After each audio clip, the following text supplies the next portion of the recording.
시청자 여러분 안녕하십니까. 지금부터 천옥현의 안보정론을 시작하겠습니다.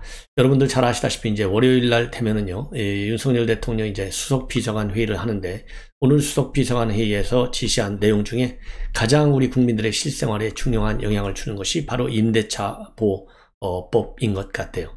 임대차 이제 흔히 3법이라고 하는데 벌써 이제 시행된 지 2년이 된 것 같아요. 그래서 우리 시청자, 우리 국민 여러분들도 잘 아시겠지만은 그동안에 임대차법이 기여한 측면도 있지만은 시장에 왜곡 기능을 굉장히 많이 줬다. 그래서 지금 전세비가 말이죠, 어마어마하게 올랐다는 거. 그래서 이 서민들은 물론이고요, 이 중산층들, 이런 분들에게도 굉장히 큰 부담이 되어 왔어요. 그래서 시행된 지 2년이 되기 때문에 전세시장 불확실성이 굉장히 높아지지 않겠습니까? 그러다 보니까 대통령도 오늘 수석보좌관 회의에서요, 임대료 인상을 최소화하는 그런 상생 임대인, 이러한 상생 임대인에 대해서는 좀 혜택을 좀 확대해주고, 그리고 임차인의 부담을 덜어줄 수 있는 이 지원 방안도 한번 강구해봐라.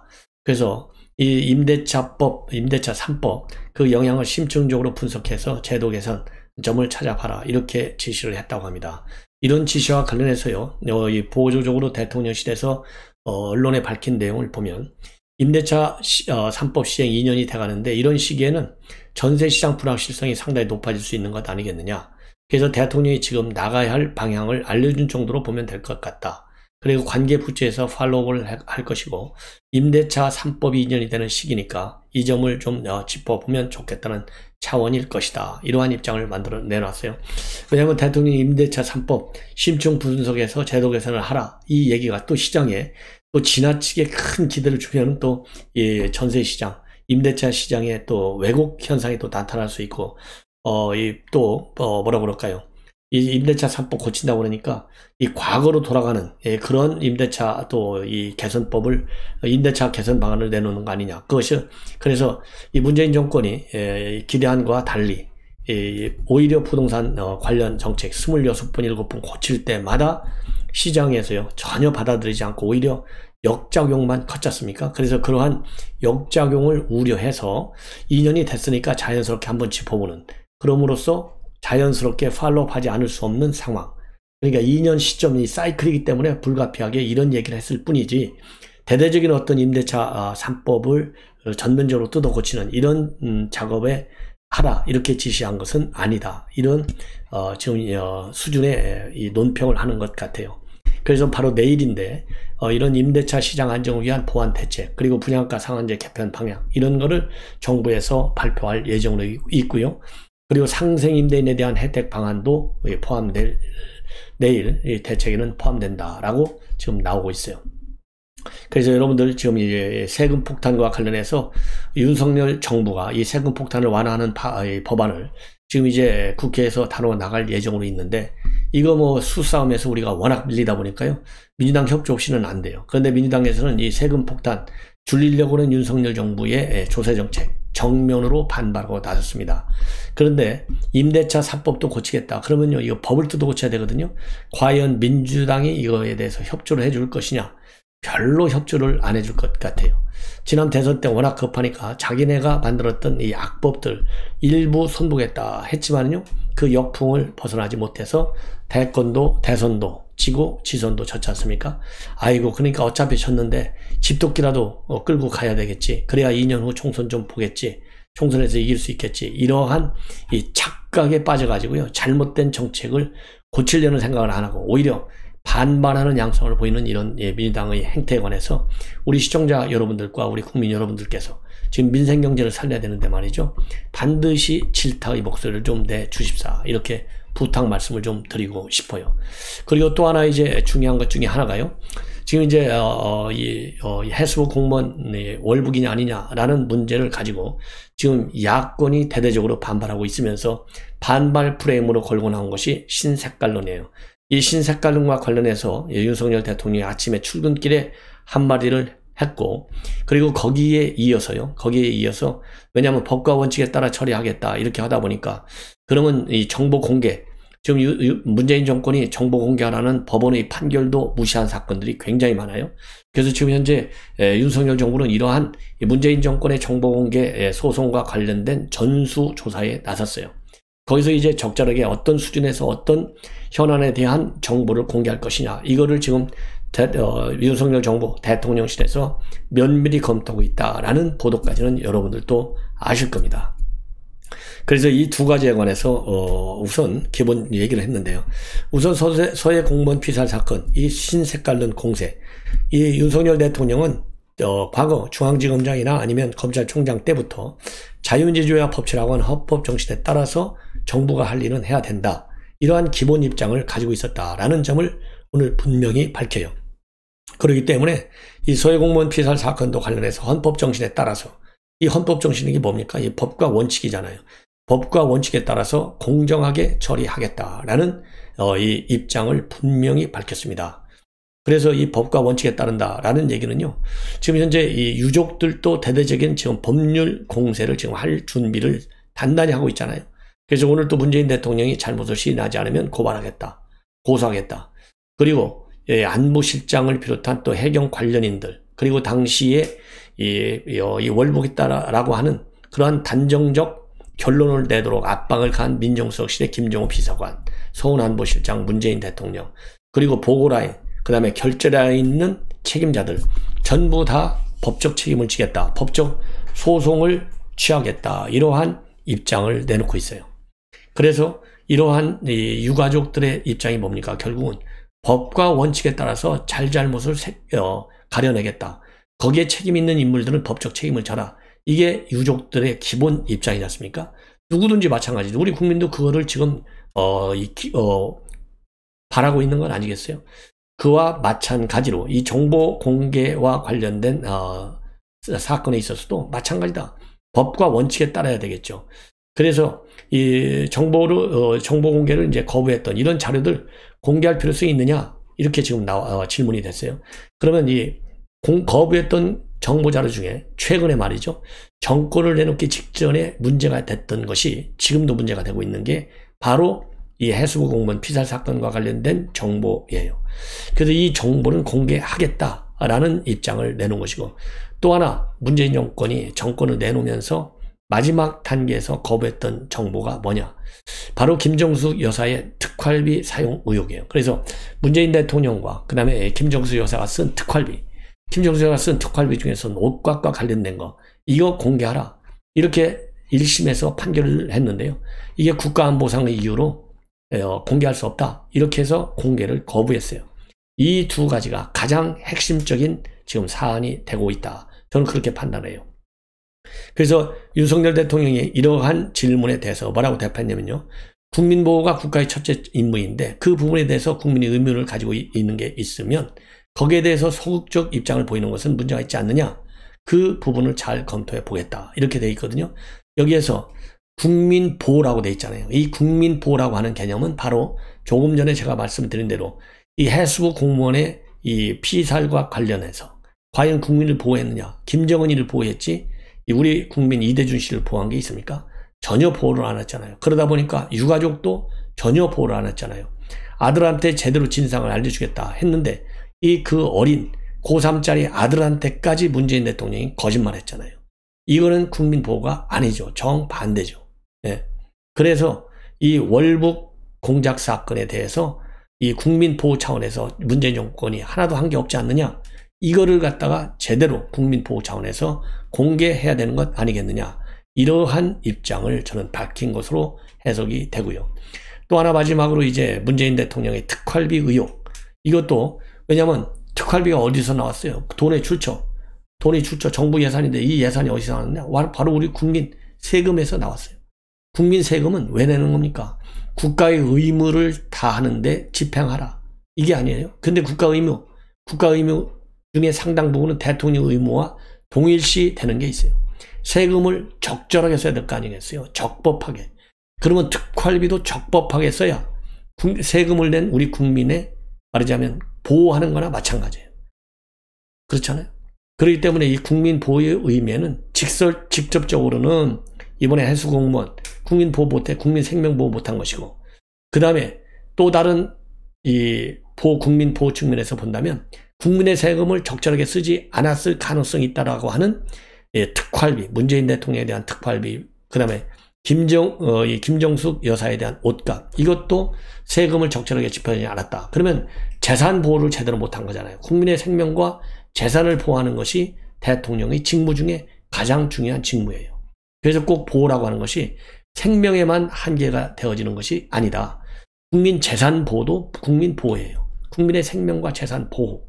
이 보호의 개념에, 그래서 이 재산에 해당하는 특활비, 이거를 제대로 보호하지 못하고 낭비한 거 아니냐, 이런 비판 때문에 결국은 이 재판을 걸었는데, 이거 공개하지 못하겠다. 국가안보를 위해서. 국가안보가 이럴 때 써먹는 게 국가안보인가요? 아니잖아요. 그래서 오늘 아침에 윤석열 대통령이 얘기한 국민보호, 이거 국가의 임무인데 이거 제대로 했는지 안 했는지 살펴봐야 되겠다라는 얘기는 결국은 김정숙 여사의 옷값과 문재인 대통령의 특활비도 한번 짚어보겠다, 이런 취지의 발언이 아니겠느냐. 그래서 지금 현재 대통령실에서 말이죠, 이 정보공개 청구에 대해서 대통령실에서 어떻게 청와대가 대응해 왔는지 전수조사하겠다는 거하고, 오늘 아침에 윤석열 대통령이 정보 공개와 관련해서 국민들 보호 측면에서 미흡한 점이 있는지 없는지 잘 살펴서 검토하겠다라는 얘기는 결국은 특활비와 옷값까지도 포함하는 개념이다, 이렇게 해석이 됩니다. 이번에는 말이죠, 이 한동훈 장관이 오래간만에 취재진 만나서 여러 가지 검찰 내외 검찰과 관련된 이 대대적인 변화를 예고하는 발언을 했습니다. 우선요, 최근에 이 대검 수사정보 수집부서 기능, 이거를 갖다가 좀 회복하는 직제 개편을 지금 검토하고 있다, 이렇게 되어 있는데요. 다각도로 검토하겠다. 왜냐하면은 추미애가 들어서서, 박범계가 들어서서 수사정보 이 관련 이 파트를 갖다가 없애버리다시피 했지 않습니까? 유명무실화. 이거를 갖다가 제대로 개편한다, 이렇게 되어 있고요. 그 다음에는 또 하나 문제는 바로 뭐냐, 이제 검찰총장 지금 추천이 늦어지다 보니까 이거 식물총장 만드는 거 아니냐, 이런 비판이 있는데요. 과거 전례를 보면 총장 출범하고 자리를 잡으려면 시간이 많이 걸리기 때문에 이렇게 해서 불안정한 상황이 유지되는 거, 이거는 국민에게 득될 게 없다. 그래서 지금 아주 신중하게 이 검찰총장 추천 문제를 지금 다루고 있다, 이런 얘기를 하고 있고요. 그리고 이번에 있게 되는 이번 달 말로 예정된 검찰 인사와 관련해서는 공석이 많기 때문에 대대적인 인사가 이루어질 것이다. 예. 그리고 선거범죄의 경우에는 지금 현재 선거문제 전담 공공수사부장이 지금 공석으로 되어 있잖아요. 자, 그런데 이거 신속하게 다룰 수 있도록 이 필요한 조치를 취하겠다, 이런 입장을 내놨고, 그 다음에 촉법소년 기준 연령 하향 문제와 관련해서도 현실적인 대안을 좀 추진할 때가 되지 않았느냐, 그래서 국민들에게 설명을 구하고 이해를 구하겠다.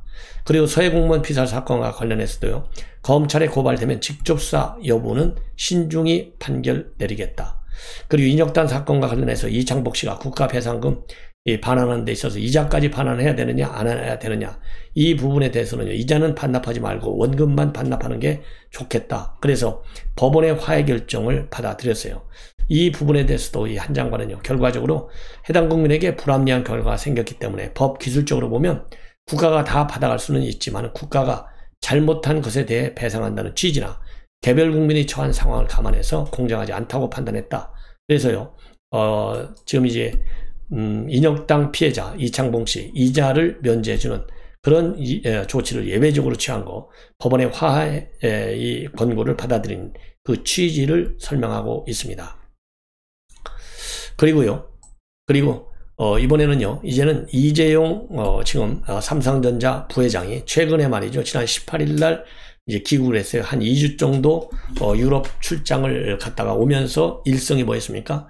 첫째도 둘째도 셋째도 기술이다. 그래서요, 아주 기술을 굉장히 중시하고 있고, 현재 대내외적인 상황을 보니까 시장에 많은 변화와 혼돈이 있고 불확실성이 굉장히 크다, 이러한 입장을 발표한 바 있습니다. 그리고 여기에 따라서 오늘 삼성전자 계열사 사장단 회의가 처음으로 오늘 열렸다고 합니다. 그러니까 전자 계열사 사장들만의 사장단 회의는 2017년도 2월에 컨트롤 타워인 미래전략실이 해체된 이후에 오늘 처음 열렸다는 거예요. 이 얘기는 결국 지난 18일 날 이재용 부회장이 얘기한 이 기술의 중요성 때문에 열린 거 아니냐. 그래서 오늘 삼성전자 부회장, 이 한종희 부회장이 사장단 회의를 긴급 소집했어요. 이와 관련된 이제 뉴스가 쭉 나오는데, 하나는 현재 시장이 굉장히 위축되고 있고 삼성전자, 스마트폰, TV 이런 시장이 굉장히 지금 위축되고 있는 추세, 이거를 빨리 중단해야 되겠다가 하나고요. 그러니까 이제 방어적인 측면에 하나 있고, 하나 이제 이 공세적인 측면에서 본다면 지금 미래 먹거리를 만들 수 있는, 새로운 먹거리를 준비할 수 있는 신기술, 이거 찾기가 쉽지 않다. 왜냐하면 신기술도 개발도 중요하지만요, 이 우세한 기술을 확보해야 되는데 차세대 기술 개발 이렇게 쉽지 않은 상황에 다 되어 있다는 겁니다. 이 두 가지 이 난제를 해결하기 위해서 오늘 긴급 전자 계열사 사장단 회의가 열린 거 아닌가 이렇게 판단이 됩니다. 그래서 이 한종희 부회장이 말이죠, 오늘 언론에 밝힌 얘기를 보면 장기적인 안목으로 변화의 흐름을 읽고 특히 새로운 먹거리를 잘 준비해서 미래를 선도할 수 있는 역량을 키워야 한다. 그래서 기술로 한계를 돌파해서 미래를 선점하고 우세인재 확보에 빈틈이 없어야 한다. 이런 입장을 내놨다고 합니다. 그래서 오늘 삼성전자 사장단 회의에서는요, 인플레하고요, 이 IT 수요 급감으로 인한 글로벌 위험 요인을 점검하고 미래 시대를 선도할 수 있는 차세대 기술 개발, 그리고 공급망 안전성 강화, 재정 건전성 확보, 이런 폭넓은 대책을 논의했다. 이렇게 되어 있어요. 예. 자, 그 다음에는 말이죠. 그래서 이 삼성전자, 이 회의가요, 오늘 아침 7시 30분에 열렸는데, 오후 3시가 넘어서 8시간 넘게 마라톤 회의로 진행이 됐다. 이 정도로, 이 차세대 기술 개발과 관련해서 상당히 많은 논의가 이루어졌고요. 삼성이 글로벌 초인류 기업으로 성장하기 위해서 기술 리더십을 확보해야 되는데 공감을 했고, 각 계열사들은요, 새로운 기술 개발을 위한 중장기 기술 로드맵을 재점검하고 구체적인 액션 플랜을 마련해서 실행해 나가기로 했다. 이렇게 언론에서 지금 언론에 알려지고 있습니다. 그래서 오늘 회장에는요, 이 경계현 삼성전자 반도체 사장, 최윤호 삼성 SDI 사장, 황성우 삼성 SDS 사장, 최주선 삼성 디스플레이 사장, 장덕현 삼성 전기 사장, 이 계열사 경영진 25명이 참석을 했다. 이렇게 되어 있습니다.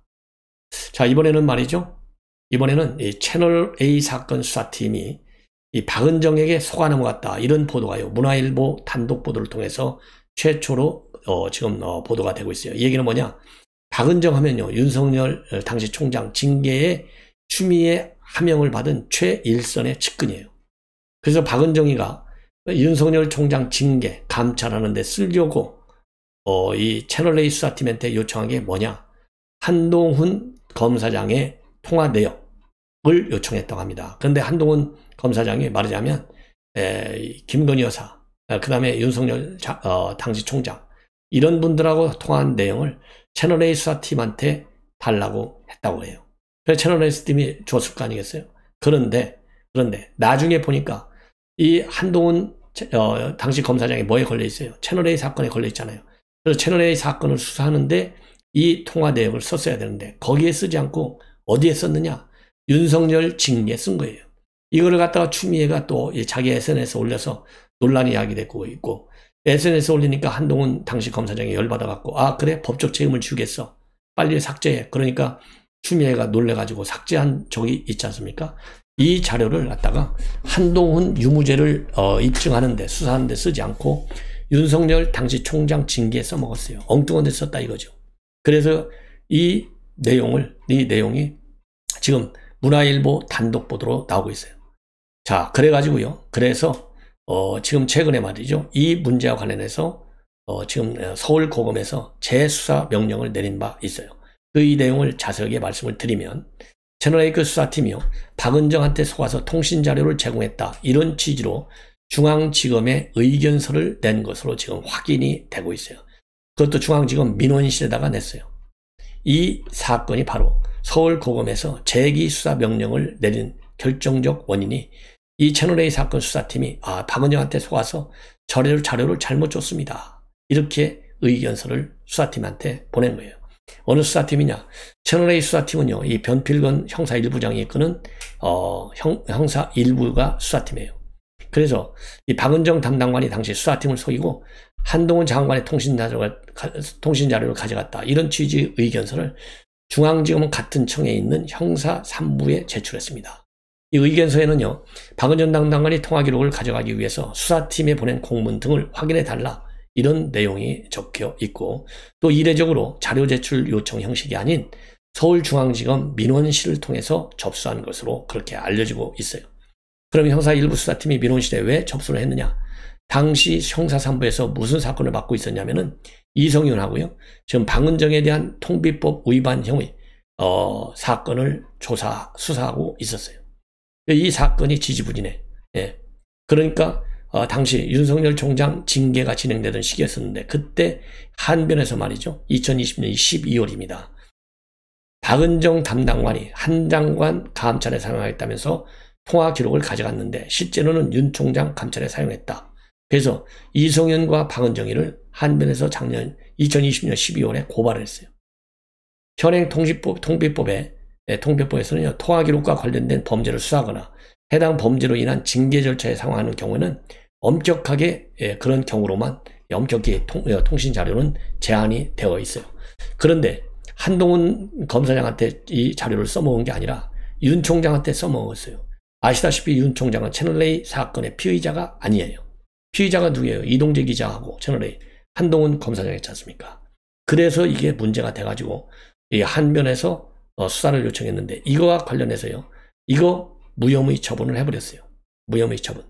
그 이후로 형사 3부에 이 사건이 이제 형사 3부에 배당이 됐는데, 형사 3부 중앙지검의 이성윤이 그 다음에 이종수 이어지는데 제대로 수사할 리가 없죠. 그래서 이 수사가 지지부진하고 이 무혐의로 처리가 된 겁니다. 그러니까 이게 이제 한변에서 항소를 했잖아요. 그래서 고검에서 지난 17일 날 이 중앙지검에다 대고 이 사건 재수사하라, 이렇게 명령을 내린 겁니다. 그래서 이것도요, 앞으로 상당히 큰 이 문제가 될 것이고, 이 통비법은요 또 굉장히 엄해요. 그래서 이성윤이 그 다음에 박은정이 이거 영창 갈 가능성이 상당히 커요. 이런 점에서 이 부분에 대한 수사 내용도 여러분들께 빠르게 그리고 정확하게 보도해 드리겠다라는 약속을 드립니다. 시청자 여러분, 야무쪼록 제 방송 많이 좀 시청해 주시고요, 즐거운 저녁 시간 되시기 바랍니다. 대단히 고맙습니다.